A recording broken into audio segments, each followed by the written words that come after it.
7 Tips about how to delegate tasks to your team.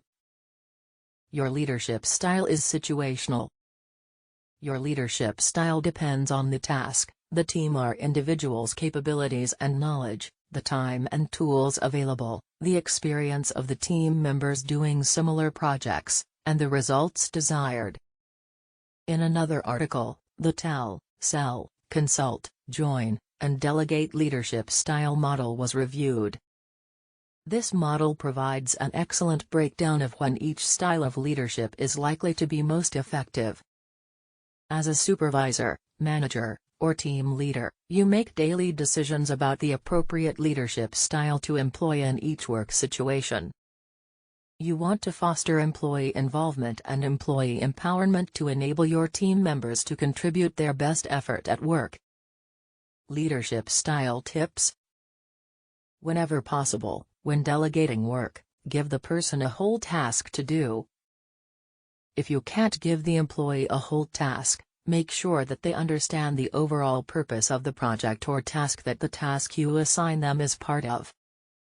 If possible, connect them to the group that is managing or planning the work. Staff members contribute most effectively when they are aware of the big picture. Employees are more effective performers when they feel part of something that is bigger than themselves. By giving the employee the whole and complete picture, you ensure that they feel as if they are a part of the whole initiative. This makes them feel more important in the scheme of things. Make sure the staff person understands exactly what you want them to do. Ask questions, watch the work performed, or have the employee give you feedback to make sure that your instructions were understood. No one wants to do the wrong thing or watch their efforts and contribution to fail to make an impact. So, make sure that you and the employee share meaning on the objectives and desired outcomes from each task you delegate. If you have a picture of what a successful outcome or output will look like, share your picture with the staff person. You want to make the person right.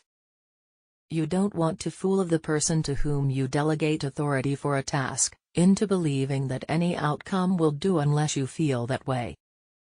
Your employees would rather that you share exactly what you are looking for, if you have a picture in your mind, rather than making them guess. You might also want to ask yourself, if you do this frequently with employees, whether your explicit picture is disempowering to the person performing the task. Identify the key points of the project, or dates when you want feedback about progress.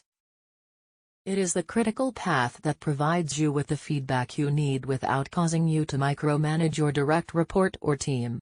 You need assurance that the delegated task or project is on track.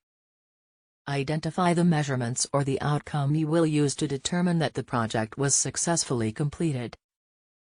If you identify how you will measure the outcomes and share this with the employees, they will be more likely to succeed. This will make performance development planning more measurable and less subjective, too. It's a win-win situation.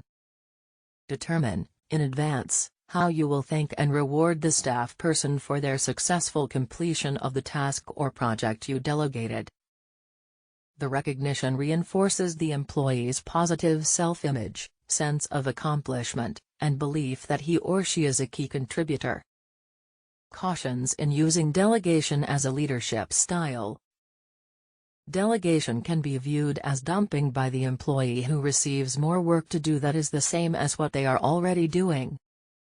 Employees complain when they share that they are extremely interested in more responsible work and taking on new challenges, and the manager just gives the employee more work to do most of the time. Employees need delegated work to be more challenging. For example, attending meetings during which they helped have an impact on the direction of a developing product was challenging, exciting, and responsible.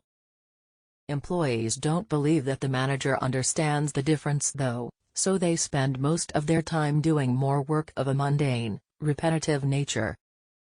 This workload, which causes employees to work long hours and weekends, interferes with their ability to take on more responsibility and their family obligations. It is resented over time. Admittedly, any job has its share of mundane tasks that have to be completed. Some people don't like filing, and some don't like billing clients. Some people also don't like doing the wash or emptying the dishwasher. Therefore, the manager must carefully balance the delegation of more work with the delegation of work requiring more responsibility, authority, and challenge.